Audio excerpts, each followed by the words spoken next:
सरकार बनी थी तो 23 मई 2015 को एक सिंपल सा नोटिफिकेशन जारी करके केंद्र सरकार ने दिल्ली सरकार की सर्विसेज की अधिकारियों के ऊपर कंट्रोल करने की सारी पावर छीन ली। 2015 से लेके 23 मई 2015 अब मई 2023 हो गया। 8 साल से हम लोग कोर्ट कचहरी के चक्कर दिल्ली के लोग काट रहे थे। 8 साल के बाद सुप्रीम कोर्ट ने 5-0 संविधान पीठ ने कॉन्स्टिट्यूशन बेंच ने 5-0 से पूरा का पूरा ऑर्डर दिल्ली के लोगों के हक में दिया कि दिल्ली के लोग जो सरकार चुनते हैं उस सरकार को काम करने का पूरा अधिकार होना चाहिए। अगर वो काम नहीं कर सकती तो दिल्ली के लोगों को चुनाव करने की, सरकार चुनने की क्या फायदा। पूरा हमारे हक में आया। लेकिन जो लड़ाई 8 साल में हमने जीती, 11 मई को ऑर्डर आया, 19 मई को 8 दिन के अंदर इन्होंने ऑर्डिनेंस लाके उसको खत्म कर दिया। सारी पावर वापस, उन्होंने कहा कि केंद्र सरकार के पास या केंद्र के एलजी के पास सारी पावर होगी। तो जैसा अभी एक्सप्लेन किया कि अब ये बिल के रूप में आएगा पार्लियामेंट में, तो हम पूरे देश में एक एक पार्टी के पास जा रहे हैं, उनसे निवेदन कर रहे हैं कि दिल्ली के लोगों के साथ न्याय होना चाहिए। दिल्ली के लोगों के लिए समर्थन मांग रहे हैं कि जब ये संसद में बिल आएगा तो इसको बिल को हराना है। तो मैं एनसीपी का, पूरी पार्टी का, शरद पवार साहब का खास तौर से तहे दिल से शुक्रिया अदा करता हूं कि उन्होंने पूरा समर्थन देने की हमें आश्वासन दिया है कि जब ये बिल राज्यसभा में आएगा तो राज्यसभा में इस बिल को पास नहीं होने देंगे। जैसा भी प्रोफेसर पटेल साहब ने बताया कि राज्यसभा के अंदर किसी भी पार्टी का स्पष्ट बहुमत नहीं है, तो अगर नॉन बीजेपी सारी पार्टियां इकट्ठी होती हैं तो ये बिल गिर सकता है।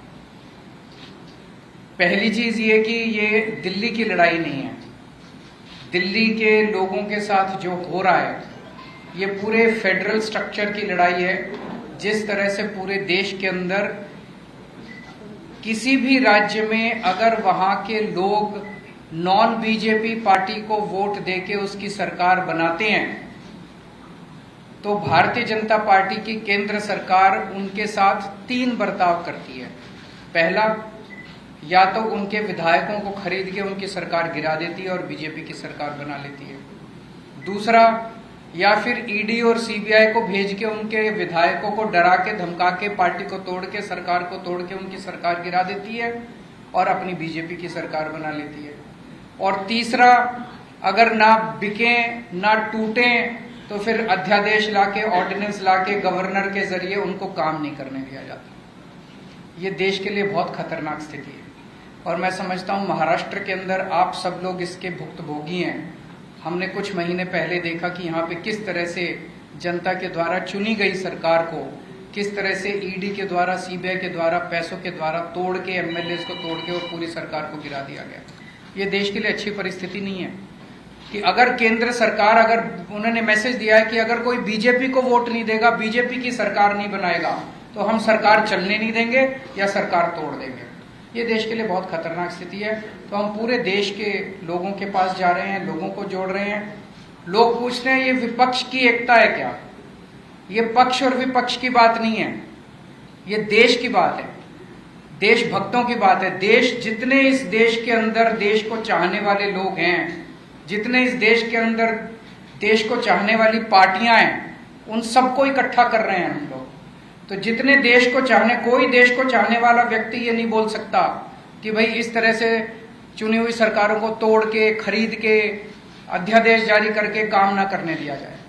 तो मैं फिर से तहे दिल से शुक्रिया अदा करना चाहता हूं शरद पवार साहब का कि आपने हमें, और शरद पवार साहब देश के, आज मैं समझता हूं कि he is one of the tallest leaders which the country has. So हम शरद पवार जी से हमने निवेदन किया कि आपका तो सहयोग मिलेगा ही, लेकिन आप सारी पार्टियों से बात करके उनको सबको भी इस बिल के खिलाफ इकट्ठा करेंगे।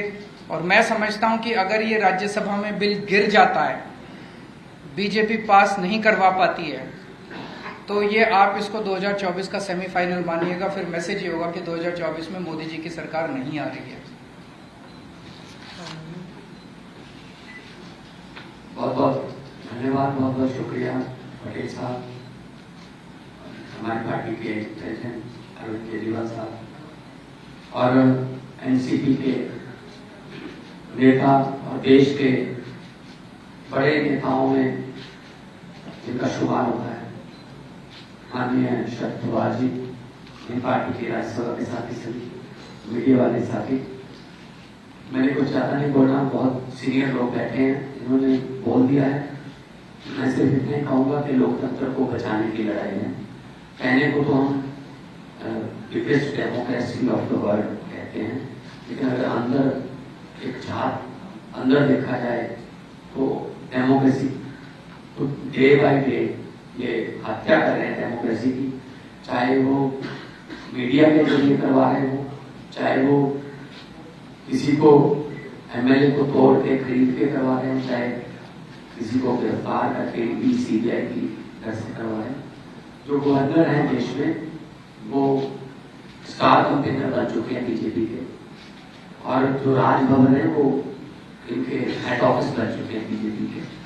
गवर्नरों से हर रोज हिसाब मांगा जाता है कि कितनी बार काम किया आपने चुने हुए मुख्यमंत्री को। अगर कोई गवर्नर कहता है जी मैं 3 दिन काम नहीं कर पाया, तो उसकी गवर्नरी भी खत्म हो जाती है कि आपको किस चीज के लिए लगाया था।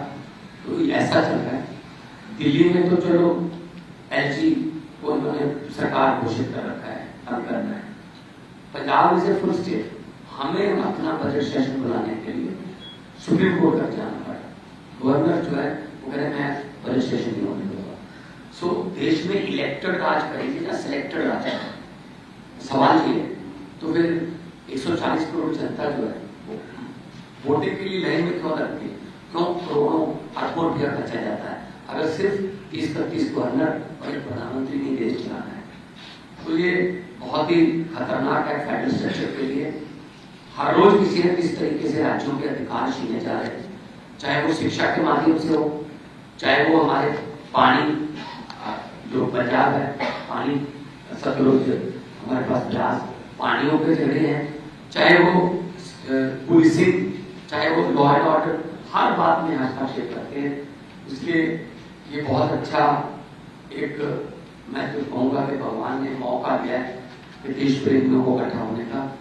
और शरद पवार जी के लिए ये कोई मेरे ख्याल में बड़ी बात नहीं हुई, क्योंकि इन्होंने देश पर इतने संकट देखे और उन संकट में से जब निकलना था तो ये उस कमेटी के या उस सलाहकार जो कमेटी बनती थी उसके मेंबर रहे। बहुत बार देश भर इन्होंने संकट देखा और संकट को इन्होंने टाला भी और संकट से बाहर भी निकाला देश को। तो ये भी एक डेमोक्रेटिक संकट आ गया है देश पर। सीधे शरद पवार जी के यहाँ पर आए हैं कि आप एक बार फिर अपने अनुभव का इस्तेमाल करके और इस देश को बचाइए, इस देश की डेमोक्रेसी को बचाइए, ताकि हम आने वाली पीढ़ियों को ये जवाब दे सकें कि जब डेमोक्रेसी को खत्म किया जा रहा था तुम क्या कर रहे थे। कम से कम हम ये कह सकें कि हम ट्राई कर रहे थे, हम कोशिश कर रहे थे और हम किसी भी माध्यम से इनको रोकना चाह रहे थे। बहुत बहुत